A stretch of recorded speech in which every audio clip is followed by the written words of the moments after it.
Hey guys, I'm back with a brand new video, and in this video I'm going to be showing you guys 20 plus hidden features of the iOS 11, features that Apple didn't mention, features that most people don't know, so let's get right into it. Alright, first one is the dark mode. Now this is something that was rumored a lot, that with iOS 11 we'll see a full dark theme, but it didn't really happen. But still, you can go into settings, accessibility, go ahead and click on display accommodation, invert colors. We have a new option called as smart invert. Now again, it's not a complete black filter or black theme on your phone, but still it is better than classic invert, which was like this. And when you enable the smart invert, it basically only changes the color of the display. The images and the media and the app stuff remains the same, so you can see that it doesn't look that bad and give you that dark mode kind of look. So I kind of like it, especially in the messaging app.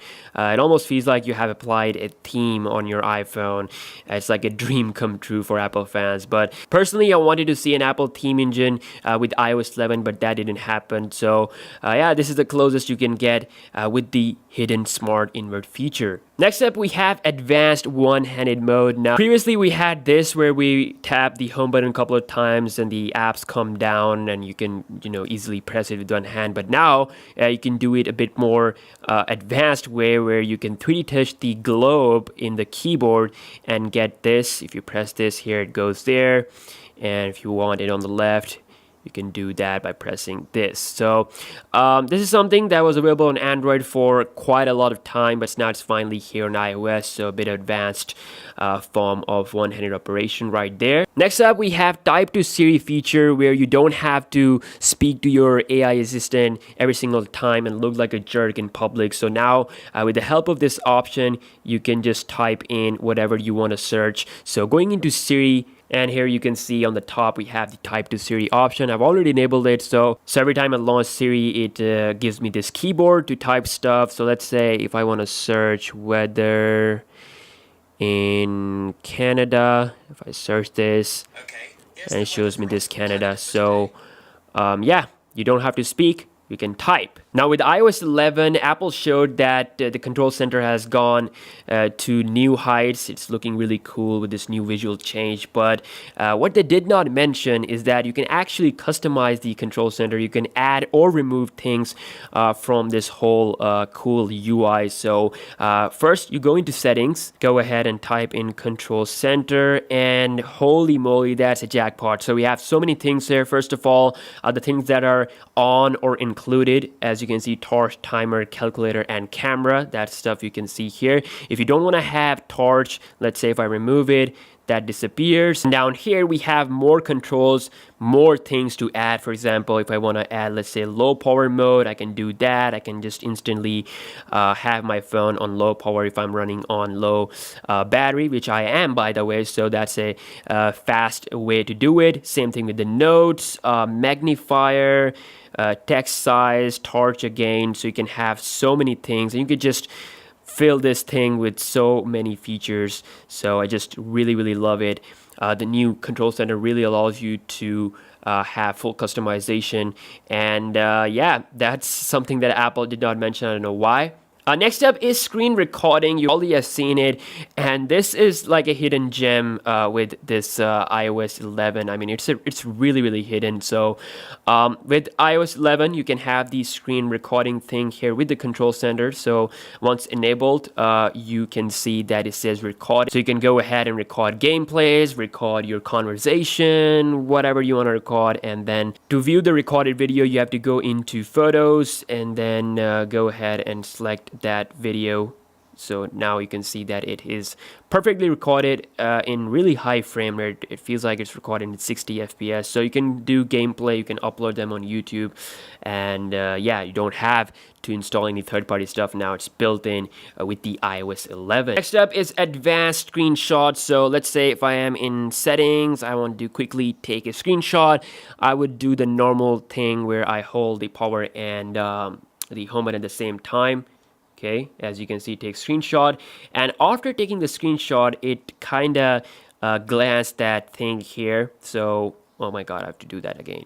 So once you do that, you see this and you click, and now you have some advanced controls. So you can instantly crop, or at the same time you can draw on your screenshot. So that's nice, and of course you can undo stuff. You also have this where you can change colors of your pen, so some nice drawing stuff and cropping. We also have this small plus icon, which means more options. So first we have the text, and this is where of course you can add some nice stuff, let's say lol, whatever, and then you can, you know, resize this as well. That is nice. And then we have magnifier. Okay, let's see, magnifier, where you can magnify the image. That is nice. A certain word, if you want to send to someone, you can do that. And then also we have signature. So you can add your signature. I've already added mine. I can do that again. Let's say I do this weird signature, done, and I can add that. So this is really good. You can send screenshot with your signature on it.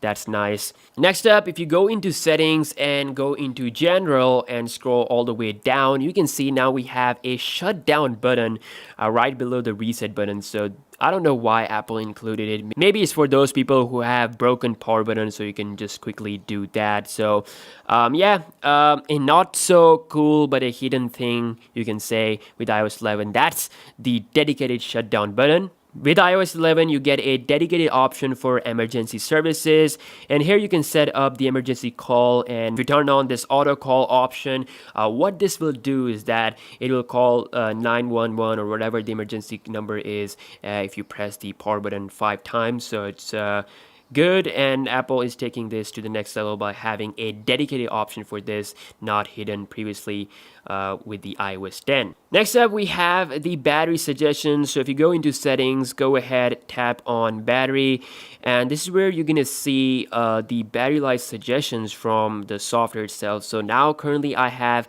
the auto lock on never, so my phone will never sleep. So it says that enable auto lock. That's gonna increase the battery. And yeah, I mean, if you have some settings on your phone that's gonna be draining your battery, the software will automatically suggest that you should go ahead and turn it off. So yeah, that's the new battery life suggestion. With iOS 11, instead of iCloud and storage option that we got previously with iOS 10, now we just have this option called as iPhone storage. Going into iPhone storage, you can see first it shows you the full status of your storage, as you can see how much it's used, how much it's free. Then we have some recommendations. Okay, some more recommendations here, such as optimizing photos, offload unused apps, more on that in a second. Messages in iCloud, so you can save those in iCloud, and that will save the size or storage on your phone. Optimized photo is something that Apple mentioned in their event. So basically, the full resolution photos and videos will be safely stored in iCloud, and your phone will have smaller or compressed size photos and videos. Thus, this will create more storage on your phone. Another new thing with iOS 11 that is not mentioned, that is really good, is the offload unused apps. So there are a lot of apps that I don't use on my iPhone, such as, let's say, GarageBand. So as you can see, it shows me that the app size is 1.56 gigs, and it has a 3 MB of document and data. So I can offload the application, and what this will do is that it's actually going to delete the application while backing up the documents and data, which basically gives you the option to reinstall the application. And once you reinstall, all your app save, app data, your document basically will reappear. So that's why it created that backup of 3 MB. So that's really nice. The apps or heavy things that you don't use, you can delete them, and if you want to reinstall them, you can do that in future and have that data restored as well. Another thing that I've noticed with iOS 11 is link sharing. So on previous iOS 10, when you 3D touch the link in a messaging app, you basically get 3 options, such as open the link, add to reading list or copy. Now with iOS 11, if you 3D touch, you get a option, fourth option called as share, so you can quickly share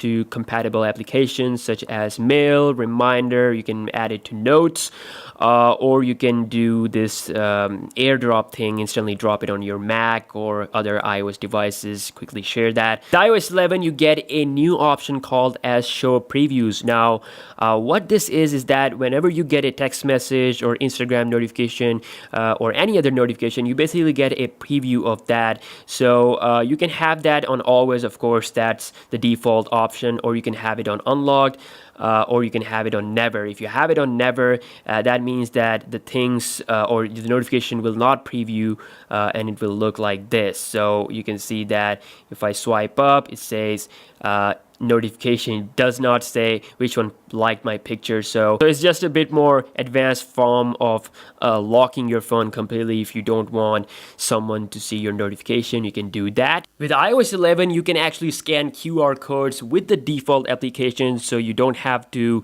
install any other third-party application. So open up camera and point the camera towards a QR code like this, and this basically scans this automatically, and you can see the prompts to open the Safari. So it says open audionic.co in Safari, whatever the product is, and it takes you directly to that website. So yeah, a really good addition with iOS 11 is scanning of QR code. In iOS 11, the app icons in the dock will have no text, so whatever application I want to add, let's say if I want to add Geekbench 4 here, you can see the text disappears. So yeah, that's something cool, I guess. Safari has a new privacy option which allows you to turn off cross-site tracking, which is a security exploit. So turning it on will give you a bit more privacy, so that's something that Apple added with the default Safari options.